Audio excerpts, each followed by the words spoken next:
Di sebuah warung nasi goreng, tertulis Rp22.000 satu porsi.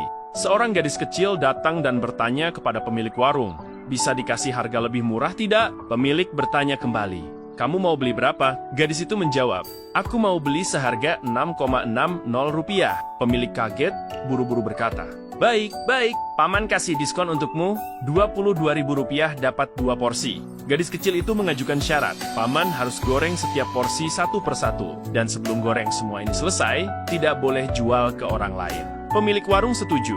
Beberapa saat kemudian, orang lain datang untuk beli nasi goreng. Pemilik berkata, "Masih ada 600 porsi di depan. Setelah selesai, baru saya goreng untuk kalian." Maka gadis itu dengan bersemangat berkata, "Saya bisa jual dengan harga Rp20.000 per porsi." Begitulah, 2 jam kemudian, 3.000 porsi nasi goreng terjual dengan total Rp11.880.000. Bukan hanya membayar Rp6,60 kepada pemilik, gadis itu juga mendapat untung Rp5,280. Suatu kali, gadis itu pergi ke pasar dan melihat seorang kakek petani berusia 70 tahun sedang menjual telur ayam. Gadis itu bertanya, "Kakek, telur ayam ini berapa harga per kilo?" Kakek menjawab, Rp11.000 per kilo, semua dari ayam peliharaan sendiri. Gadis itu bertanya lagi, "Kalau begitu, sejak pagi, kakek sudah jual berapa banyak?" Kakek dengan sedih berkata, "Jangan ditanya lagi, saya keluar sejak jam 5 pagi, tapi baru laku 2 kilo telur." Gadis kecil berkata, "Kakek, di sekitar sini, semua orang jual telur ayam dengan harga Rp11.000 per kilo. Mengapa pembeli harus beli dari kakek? Kakek harus tahu cara berdagang." Kakek berkata, "Saya hanya petani tua, mana tahu cara apa?" Gadis itu berkata, "Saya kasih kakek satu cara. Dijamin telur kakek akan lebih cepat terjual dan dengan harga lebih tinggi." Kakek tersenyum. "Anak sekecil kamu bisa punya cara apa?" Gadis itu berkata, "Sekarang kakek bagi telur menjadi 2 bagian. Bagian kiri jual Rp11.000 per kilo, bagian kanan jual Rp13.000 per kilo. Dengan begitu, akan lebih cepat terjual." Kakek berkata, "Bagaimana bisa? Rp11.000 per kilo saja susah laku.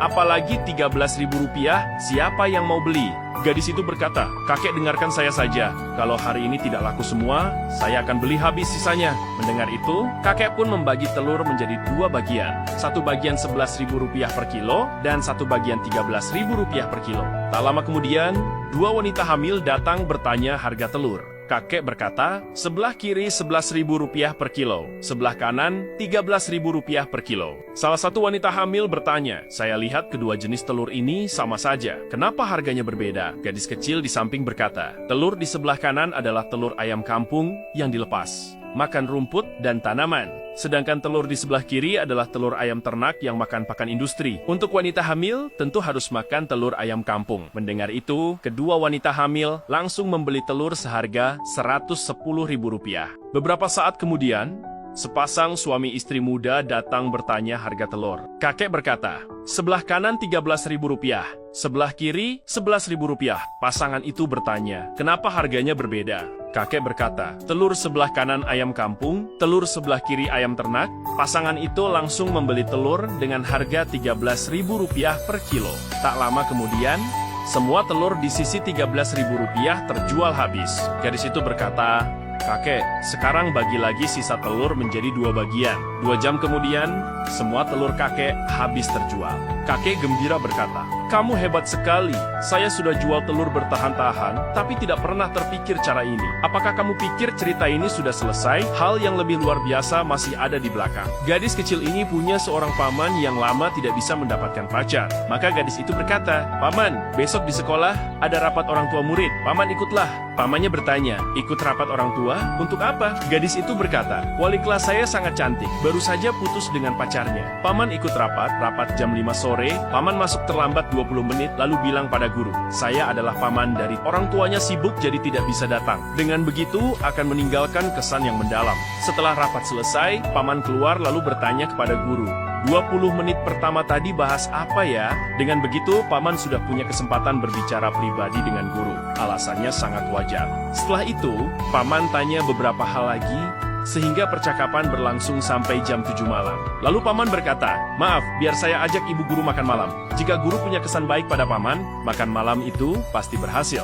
Di dunia ini, yang benar-benar tak ternilai bukanlah uang atau kekuasaan, melainkan pola pikir yang membuat orang terkejut. Jika saya bisa memilih lagi, saya tidak akan menyuruh anak belajar piano, menari, atau melukis. Anak-anak dari keluarga biasa seperti kita cukup dilatih kemampuan berpikir dan strategi, masa depan pasti tidak buruk. Karena itu, kamu lihat, orang kaya mengajar anak. Mereka membuat generasi berikutnya lebih cepat memahami hati manusia dan kecerdikan.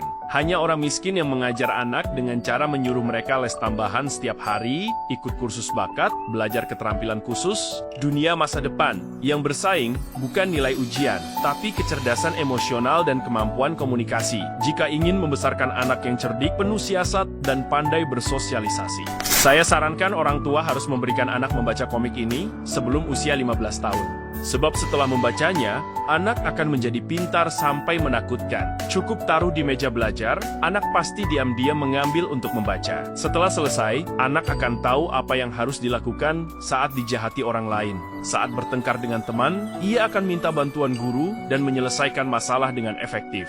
Dalam kehidupan sehari-hari, ia akan membantu orang tua mengerjakan pekerjaan rumah. Tahu bahwa orang rajin akan mendapat banyak pujian. Komik ini menggunakan bentuk cerita bergambar untuk mengajarkan anak tentang cara bersikap dan meningkatkan IQ. Pengetahuan di dalamnya bahkan masih bermanfaat sampai kuliah. Semua cerita di dalamnya adalah pelajaran yang biasanya baru disadari anak setelah merasakan pahitnya hidup. Setiap hari ada cerita dan ilustrasi kecil yang membuat anak belajar siasat. Memiliki pandangan luas, jangan tunggu sampai anak jatuh tersandung baru memberinya membaca komik ini.